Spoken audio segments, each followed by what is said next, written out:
Hello everyone, आपका हमारे YouTube channel पर स्वागत है। तो आज इस वीडियो में हम बहुत ही इम्पोर्टेंट टॉपिक डिस्कस करेंगे एईसी का। अगर आपके पास जनसंचार तथा रचनात्मक लेखन सब्जेक्ट है तो आपके लिए वीडियो काफ़ी इम्पोर्टेंट है। आज हम यूनिट 2 का टॉपिक करने वाले हैं यात्रा लेखन। तो यात्रा लेखन क्या होता है? स्टार्ट करने से पहले आपसे कहना चाहूँगी, अगर आपने हमारे चैनल को सब्सक्राइब नहीं किया है तो कर लीजिए ताकि हमारी हर वीडियो की अपडेट आपको टाइम से मिलती रहे। तो यात्रा वृतांत का मतलब क्या होता है? यात्रा लेखन तथा यात्रा वृतांत आप एक जैसा मान सकते हैं, ठीक है। यात्रा लेखन यानी कि यात्रा के बारे में लिखना। लेकिन आप यात्रा के बारे में क्या लिखेंगे? आप यात्रा के बारे में ये लिखेंगे जैसे आपने कोई यात्रा की तो वहाँ पर जो भी घटनाएं आपके साथ घटित होगी, जो भी आप ऑब्ज़र्व करेंगे, जो भी आप देखेंगे अपने आसपास, जो भी नई नई चीज़ें, नए नए अनुभव आपको प्राप्त होंगे, आप उन सभी के बारे में लिखते हैं तो उसको यात्रा लेखन कहा जाता है। तो यात्रा लेखन जो है, इसमें हम एक तरीके से जो भी यात्रा के दौरान हमारे साथ घटनाएं होती हैं उनका वृतांत लिखते हैं। तो इसलिए यात्रा लेखन को यात्रा वृतांत भी कहा जा सकता है। तो यात्रा लेखन या यात्रा वृतांत कैसे लिखा जाता है, ये क्वेश्चन आपके एग्ज़ाम में आ सकता है, या फिर हो सकता है कि आपको यात्रा लेखन लिखने के लिए कोई टॉपिक दे दिया जाए कि आप कहीं घूमने गए, उसके बारे में यात्रा वृतांत लिखिए। तो किसी भी तरीके का क्वेश्चन आ सकता है। तो चलिए देख लेते हैं कि यात्रा लेखन कैसे लिखा जाता है। यात्रा लेखन जो है, इसका पहला चरण ये होता है लिखने का कि हमें ये पता होना चाहिए कि हम कहाँ पर यात्रा करने गए, ठीक है।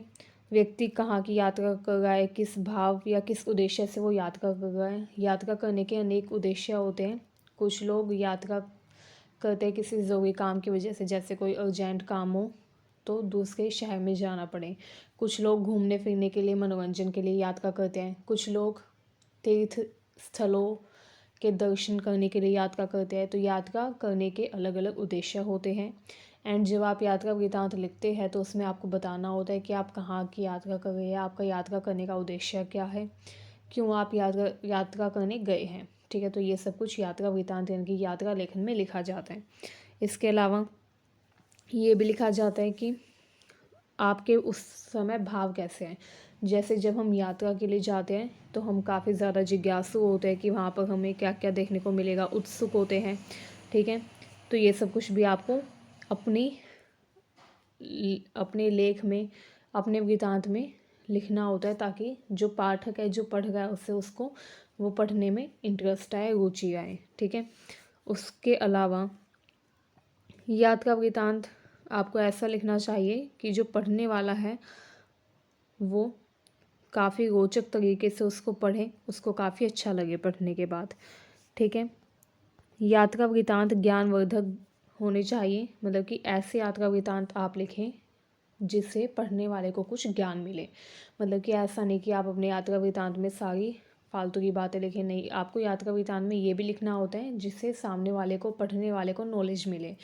जैसे आपने वहाँ पर क्या क्या देखा, वहाँ की कोई एक ऐसी विशेष चीज़ जो आप कभी नहीं भूलेंगे, तो ये सब कुछ आप लिख सकते हैं। वहाँ पर आपने कोई ऐसी चीज़ फेस की हो जिससे आपको काफ़ी ज़्यादा समस्या हुई हो, तो वो भी आप लिख सकते हैं ताकि सामने वाला जो पढ़ रहा है वो उस चीज़ का ध्यान रखे जिससे उसको वो समस्या ना हो, ठीक है।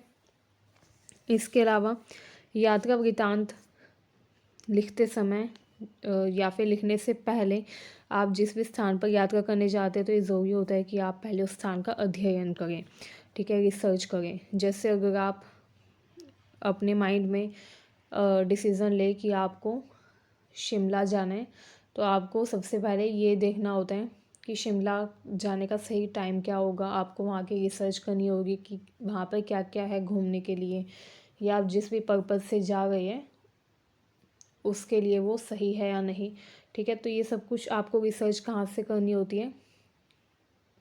जैसे अगर कोई गया हो पहले शिमला तो आप उससे पूछ सकते हैं, जो गया हो आप उससे पूछ सकते हैं, या फिर आज के समय में इंटरनेट आ गया है जिसने इसमें और भी ज़्यादा क्रांति ला दी है। अब किसी से पूछने की बजाय सिंपल सा लोग इंटरनेट पर ही सर्च कर लेते हैं। तो यात्रा वृतांत लिखने से पहले ये ज़रूरी होता है कि हमें उस जगह की हर एक चीज़ अच्छे से पता हो, ठीक है। यहीं से यात्रा वृतांत में नूतनता यानी कि नयापन लाने के सूत्र भी मिल जाते हैं। जैसे दूसरे यात्री ने पहले उस जगह पर यात्रा की है तो उसने क्या क्या देखा, आप चाहेंगे कि आप उससे अलग चीज़ें देखें ताकि आप अपने यात्रा वृतांत में उससे अलग चीज़ें लिख पाएँ। ठीक है, तो यात्रा वृतांत जो होता है उसकी रोचकता इस बात पर भी डिपेंड करती है कि आपने उसमें कितनी नई चीज़ें लिखी हैं। ठीक है, सपोज़ कीजिए आपने शिमला जाने का यात्रा वृतांत लिखा, आप शिमला गए, शिमला से आप वापस आए, आपने फिर यात्रा वृतांत लिखा। अब उसमें आप वही चीज़ें अगर सेम लिखेंगे जो दूसरे पर्सन ने लिख रखी हैं तो लोगों को कोई इंटरेस्ट नहीं आएगा आपकी यात्रा वृतांत को पढ़ने में। ठीक है, तो इसके लिए ज़रूरी है कि आप कुछ ऐसा उसमें ऐड ऑन करें जो पहले किसी ने ना देखा हो। ठीक है, जो पहले किसी ने फील ना किया हो। तो यात्रा वृतांत में नूतनता लाना बहुत ज़्यादा ज़रूरी होता है ताकि लोगों को आपका यात्रा वृतांत रोचक लगे, इंटरेस्टिंग लगे। ठीक है, इसके अलावा यहाँ पर देखिए, यदि स्थान बहुत लोकप्रिय है व इसमें पर्याप्त कवरेज हो चुकी है तो भी यात्रा लेखक अपने विशिष्ट नज़रिए, अंदाज व शैली के आधार पर इसे नयापन दे सकते हैं।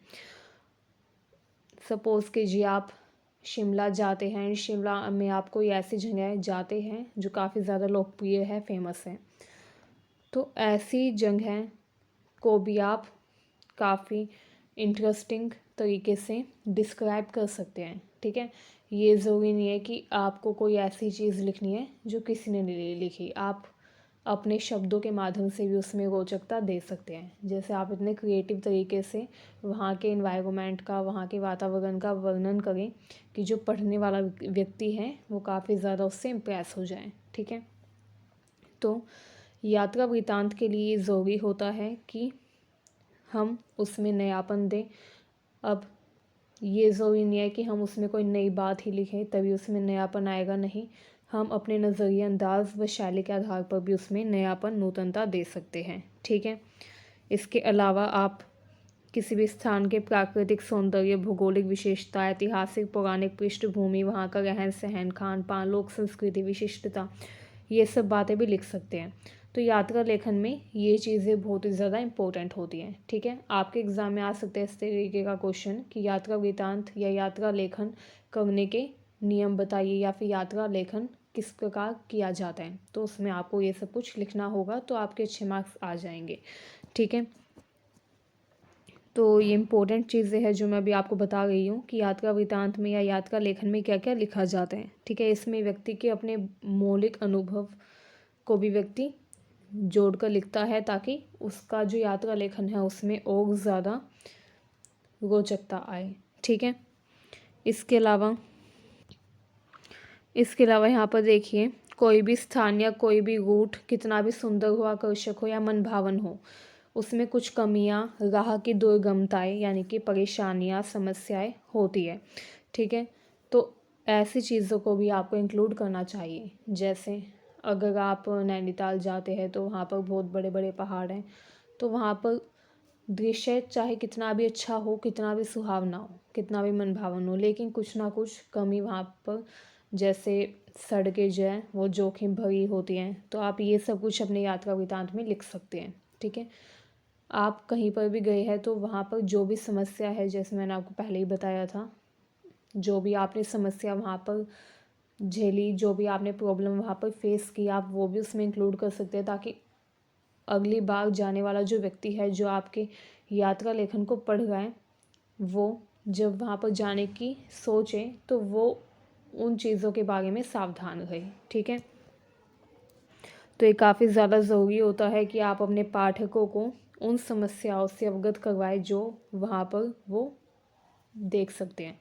ठीक है, ताकि जो पर्यटक है जो आपके यात्रा लेखन को पढ़ चुके हैं उनको ये चीज़ पता चल सके एंड वो आवश्यक तैयारी तथा सावधानी के साथ ही वहाँ पर जाए तथा अपनी यात्रा का पूरा आनंद लें। तो ये काफ़ी ज़्यादा ज़रूरी होता है। ठीक है, इसके अलावा यदि लेखक किसी विषय की जानकारी रखता हो या विशेषज्ञता लिए हो तो स्थानीय समस्याओं के संभावित समाधान पर भी प्रकाश डाल सकता है। ठीक है, अगर लेखक जो है वो किसी विषय की जानकारी रखता है या फिर उसको किसी ऐसी चीज़ के बारे में पता है उस जगह की जो किसी को नहीं पता। जैसे आप शिमला जाते हैं घूमने एंड आपको कोई ऐसी चीज़ पता है जो किसी को नहीं पता, तो आप वो भी उसमें अगर ऐड ऑन कर देंगे तो आपका जो यात्रा वृतांत है वो और भी ज़्यादा इंटरेस्टिंग हो जाएगा, क्योंकि उसमें आपने कोई नई चीज़ ऐड किया है। प्लस में लोगों की मदद भी हो जाएगी, क्योंकि लोग जो है वो अवेयर हो जाएंगे उस चीज़ के बारे में। ठीक है, तो ये सब चीज़ें भी आप उसमें ऐड ऑन कर सकते हैं। ठीक है, तो ये काफ़ी ज़्यादा ज़रूरी होता है। आपको जब आप यात्रा वृतांत लिखें तो उसको ज्ञानवर्धन बनाने की कोशिश करनी चाहिए, ताकि जो पढ़ रहा है उसको पढ़ने से नई नई बातों का पता चले, नई नई चीज़ों का पता चले। तो ये भी काफ़ी ज़रूरी होता है यात्रा वृतांत करते समय। इसके अलावा यहाँ पर देखिए, यात्रा वृतांत में राह में मिले अन्य यात्रियों, स्थानीय लोगों के साथ चर्चाएं भी यात्रा वृतांत के अनिवार्य पहलू रहते हैं। जब आप यात्रा लेखन करें तो उसमें आप ये भी लिख सकते हैं कि आपने अपनी यात्रा के दौरान कौन कौन से लोगों से बातचीत की, चर्चाएं की, वो सब भी आप जोड़ सकते हैं। ठीक है, एंड ये जो बातें होती है जो आप लिखते हैं, संवाद जो आप लिखते हैं यात्रा लेखन में, जैसे आप शिमला गए, वहाँ पर आपकी मुलाकात किसी व्यक्ति से हुई जिससे आपने बातचीत की, तो आप उसका भी एक छोटा सा पार्ट अपने यात्रा वृतांत में ऐड ऑन कर सकते हैं, ताकि पढ़ने वाले लोगों को इंटरेस्ट आए वो पढ़ने में, एंड प्लस में उनको नॉलेज भी मिले। तो जब आप ऐसा करते हैं तो आपका जो यात्रा वृतांत है वो और भी ज़्यादा प्रामाणिक तथा रोचक बन जाता है, क्योंकि वैसे तो यात्रा लेखन कोई भी लिख सकता है। अब आप अगर चाहें तो आप शिमला के बारे में सारी रिसर्च कर सकते हैं इंटरनेट पर, एंड देन आप भी लिख सकते हैं कि वहाँ पर ये चीज़ है, वहाँ पर ये चीज़ है। लेकिन जब आप ऐसे लिखते हैं तो लोगों को विश्वास नहीं होता, उनको लगता है कि क्या पता आपने किसी और का कॉपी किया हो। बट अगर आप उस यात्रा वृतांत में किसी संवाद को भी ऐड ऑन करते हैं, किसी से बातचीत को भी इंक्लूड करते हैं, तो वो और भी ज़्यादा प्रामाणिक हो जाता है तथा रोचक बन जाता है, क्योंकि पाठकों को ये कंफर्म हो जाता है कि आपने सच में वहाँ की यात्रा की है। ठीक है, तो ये भी काफ़ी अनिवार्य पहलू है यात्रा लेखन का। ठीक है, अगर आप यात्रा लेखन करें तो उसमें आप स्थानीय लोगों से जो आपने बातचीत की है वहाँ पर जाकर वो भी इंक्लूड कर सकते हैं। ठीक है, ताकि आपका यात्रा वृतांत और भी ज़्यादा प्रामाणिक व रोचक बन जाए। तो यात्रा में लोगों से जो संवाद होता है वो एक महत्वपूर्ण तत्व रहता है। ठीक है, जिसको नज़रअंदाज नहीं किया जा सकता। इसके अलावा आपने वहाँ पर जो भी प्राकृतिक चीज़ें देखी वो भी आप लिख सकते हैं। आपने वहाँ पर जिस तरीके के लोग देखे, जैसा आपने वहाँ पर कल्चर देखा, वो भी आप उसमें इंक्लूड कर सकते हैं। ठीक है, तो ये हमारा टॉपिक था यात्रा लेखन का कंप्लीट। अगर आपको ये वीडियो अच्छी लगी हो तो हमारे चैनल को सब्सक्राइब करें, एंड इस वीडियो को अपने दोस्तों के पास भी शेयर करें ताकि उनकी भी हेल्प हो सके। Thank you very much.